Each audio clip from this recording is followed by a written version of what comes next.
అందరికీ నమస్కారం. ఈరోజు మనం వేదం, వ్యాసుడు అనే రెండు మాటల గురించి కొంచెం లోతుగా మాట్లాడుకుందాం. అవును, మనందరికీ బాగా తెలిసిన పదాలే. కానీ ఆ కథలో ఒక చిన్న చిక్కుముడి ఉంది. ఎప్పుడైనా గమనించారా? అంటే ప్రతి యుగంలో ఒక వ్యాసుడు ఉన్నట్టుగా అనిపించడం అదేనా? సరిగ్గాదే. ఒకే వ్యక్తి అన్ని యుగాల్లో ఎలా ఉండగలడు? ఇదొక మిస్టీరీ లాంటిది. నిజమే. ఈరోజు మనం శివ చిరుకుపల్లి అందించిన ఒక అద్భుతమైన విశ్లేషణ ఆధారంగా ఈ మిస్టరీని ఛేదించడానికి ప్రయత్నిద్దాం. తప్పకుండా.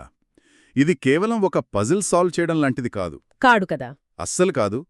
ఇది మన పూర్వీకులు జ్ఞానాన్ని ఎలా చూశారు, ఎలా నిర్మించారు అనేదానిపై మన అవగాహనను పూర్తిగా మార్చేస్తుంది. చాలామంది ఇలాంటి విశ్లేషణలు సాంప్రదాయాన్ని ప్రశ్నిస్తున్నాయేమో అని భయపడతారు.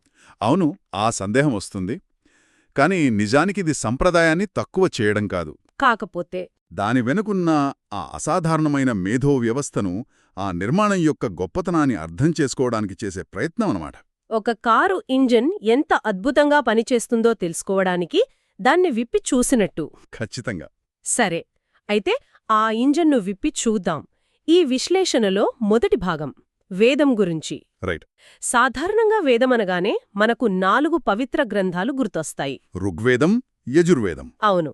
కాని ఇక్కడ వేదమంటే కేవలం ఒక గ్రంథం కాదు, అదొక జ్ఞానపీఠం, ఎ సీట్ ఆఫ్ నాలెడ్జ్ అంటున్నారు. ఈ మాట వినడానికి కొంచెం వింతగా ఉంది. ఒక పుస్తకం, ఒక పీఠం ఎలా అవుతుంది? దాని అర్థమేంటి? మంచి ప్రశ్న. పీఠం అంటే ఇక్కడ మనం కూర్చునే కుర్చీ కాదు, అదొక భావన, ఒక కాన్సెప్ట్. ఎగ్జాక్ట్లీ. ఒక ఉన్నతమైన వేదిక. ఉదాహరణకు మనం సుప్రీంకోర్టు బెంచ్ను ధర్మపీఠం అంటాం. అవును, అంటాం.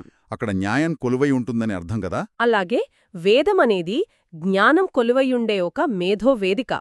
ఓకే, అంటే ఒక ఆధునిక థింక్ ట్యాంక్ లాంటిదా, లేదా ఏళ్ల తరబడి జరిగే ఒక అకాడమిక్ కాన్ఫరెన్స్ లాంటిదా? ఆ పోలిక చాలా వరకు కరెక్ట్. అంటే గొప్ప గొప్ప పండితులు, ఋషులు ఒకచోట చేరి అసలు జీవితమంటే ఏమిటి, ఈ విశ్వమెలా పుట్టింది, ఇలాంటి లోతైన ప్రశ్నల మీద చర్చిస్తారన్నమాట. వాదించుకుంటారు, చర్చించుకుంటారు. ఆ మేధోమతనం జరిగే ఆ మొత్తం ప్రదేశాన్నే, ఆ ప్రక్రియనే వేదమంటున్నారా? ఖచ్చితంగా. మీరు సరియైన పోలికను పట్టుకున్నారు. వేదమనేది ఒక ఫైనల్ ప్రాడక్ట్ కాదు, అదొక ఆన్గోయింగ్ ప్రాసెస్, నిరంతర ప్రక్రియ. అందుకే ఉపనిషత్తులు చూస్తే అవి ఎవరో దేవుడు చెప్పిన వాక్యాల సంకలనంలా ఉండవు. నిజమే. అవి గురుశిష్యుల సంవాదాలు, ఋషుల మధ్య జరిగిన తీవ్రమైన తాత్విక చర్చల రూపంలో ఉంటాయి. యాజ్ఞవల్క్యుడిని గార్గి నిలదీసి అడిగే ప్రశ్నలు సరిగ్గా అవే. ఆ ప్రశ్నా సమాధానం, ఆ వాదప్రతివాదం, అదే అసలైన వేదం.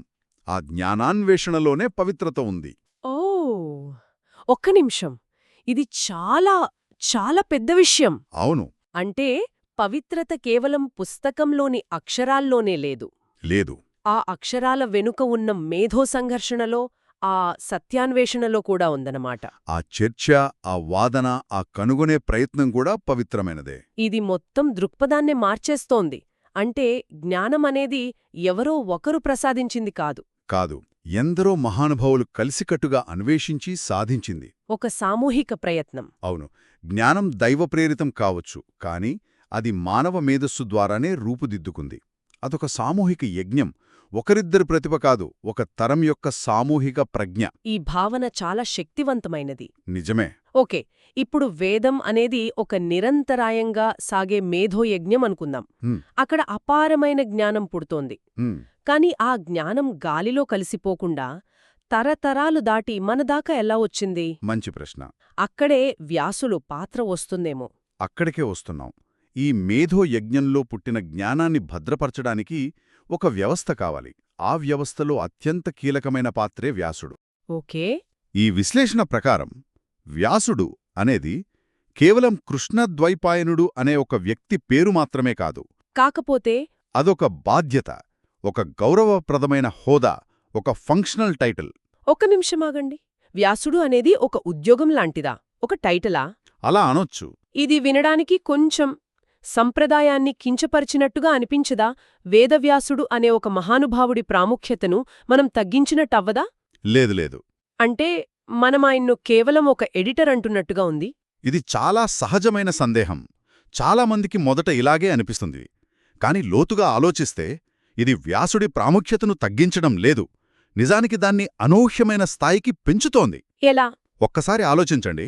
ఒక గొప్ప ఆర్టిస్ట్ గొప్పవాడా, లేక ఒక దేశం యొక్క మొత్తం కళా సంపదను కాపాడి దాన్ని ప్రదర్శనకు పెట్టి భవిష్యత్ తరాలకు అందించే నేషనల్ మ్యూజియం క్యూరేటర్ గొప్పవాడా?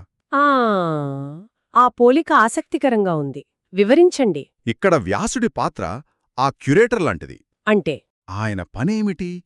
వేదం అనే ఆ మహాసభలో జరిగే అసంఖ్యాకమైన చర్చలను, వాదనలను, సిద్ధాంతాలను శ్రద్ధగా గమనించడం. ఓకే, విని వాటిలో ఏది అత్యంత ముఖ్యమైనది, ఏది సారాంశం, ఏది భవిష్యత్తుకు అవసరం అని విశ్లేషించడం. ఫిల్టర్ చేయటం. ఎగ్జాక్ట్లీ. ఆ తర్వాత ఆ జ్ఞానామృతాన్నంతటిని సేకరించి ఒక పద్ధతి ప్రకారం వర్గీకరించి కూర్చి గ్రంథస్థం చేయటం. ఆయన కేవలం రచయిత కాదు, ఆయనొక జ్ఞాన సంరక్షకుడు. ఎ క్యూరేటర్ ఆఫ్ నాలెడ్జ్. వావ్! ఒక తరం యొక్క మొత్తం మేధోసంపద కాలగర్భంలో కలిసిపోకుండా కాపాడే మహోన్నతమైన బాధ్యత అది. అదే. ఓకే, మీరు చెప్పిందిప్పుడు నాకు అర్థమవుతుంది. ఇది ఆయనను తగ్గించడం కాదు, ఆయన బాధ్యత ఎంత పెద్దదో చూపిస్తోంది. అవును. ఆయన కేవలం ఒక మేధావి కాదు, ఎందరో మేధావుల మేధస్సును కాపాడిన సంరక్షకుడు. సరిగ్గా చెప్పారు. అంటే మన ఆర్కిక్ మిస్టరీకి సమాధానం దొరికినట్టేనా? వేర్వేరు యుగాలలో వ్యాసుడనే పేరు ఎందుకు కనిపిస్తుందంటే అది ఒకే వ్యక్తి కాదు, ప్రతి తరంలోనూ ఆ జ్ఞాన సంరక్షణ బాధ్యతను స్వీకరించిన వ్యక్తికిచ్చిన గౌరవ బిరుదు అది. ఆ తరం యొక్క వ్యాసుడు అన్నమాట. ఖచ్చితంగా. అదొక క్రియాత్మక హోదా, ఫంక్షనల్ డెసిగ్నేషన్.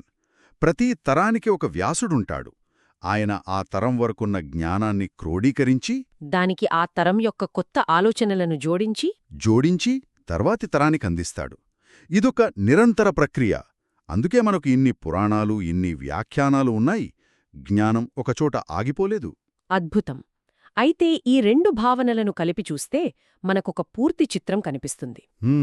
వేదం అనేది జ్ఞానాన్ని సృష్టించే ఒక సజీవమైన, నిరంతరం మారుతున్న మేధో వేదికైతే వ్యాసుడు ఆ వేదిక మీద పుట్టిన జ్ఞానాన్ని జాగ్రత్తగా సేకరించి భద్రపరిచే ఒక నమ్మకమైన, బాధ్యతాయుతమైన వ్యవస్థ.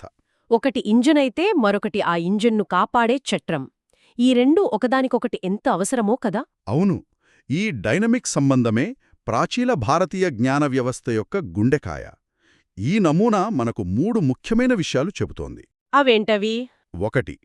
మన జ్ఞాన వ్యవస్థలు సహకారయుతమైనవి, కొలాబరేటివ్. జ్ఞానం ఒక వ్యక్తి సొత్తు కాదు, అది ఒక సమాజం యొక్క ఉమ్మడి ఆస్తి. 2. అవి నిరంతరం అభివృద్ధి చెందుతున్నవి, ఇవాల్వింగ్ అని కూడా అర్థమవుతోంది. అవును. అంటే ప్రాచీన జ్ఞానమంటే శిలాశాసనంలా చెక్కబడి ఇక మార్పు లేనిది కాదు. అదొక జీవనదిలా కొత్త ఆలోచనలను కొలుపుకుంటూ నిరంతరం ప్రవహిస్తూనే ఉంది. మరి మూడవది అత్యంత ముఖ్యమైనది.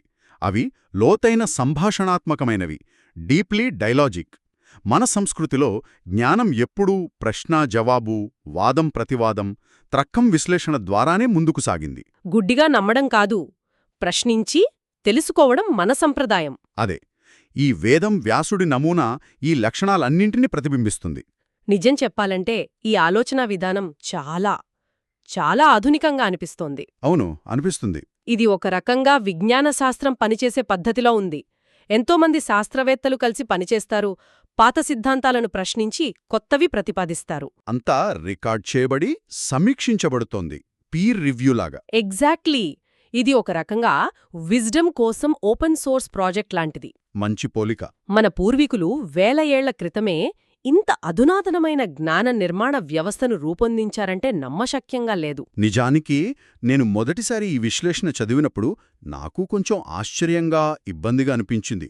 చిన్నప్పట్నుంచి మనం విన్న కథలకు ఇది భిన్నంగా ఉంది కదా. ఉంది. కాని ఎంత ఎక్కువ ఆలోచిస్తే ఇది అంత తార్కికంగా, అంత లోతుగా అనిపించింది. ఇది మన పూర్వీకుల పట్ల గౌరవాన్ని పెంచుతుంది. వారు కేవలం జ్ఞానులు మాత్రమే కాదు, అద్భుతమైన వ్యవస్థాపకులు కూడా. ఈరోజు చర్చలో నాకైతే ఎన్నో అద్భుత క్షణాలు ఉన్నాయి. చెప్పండి.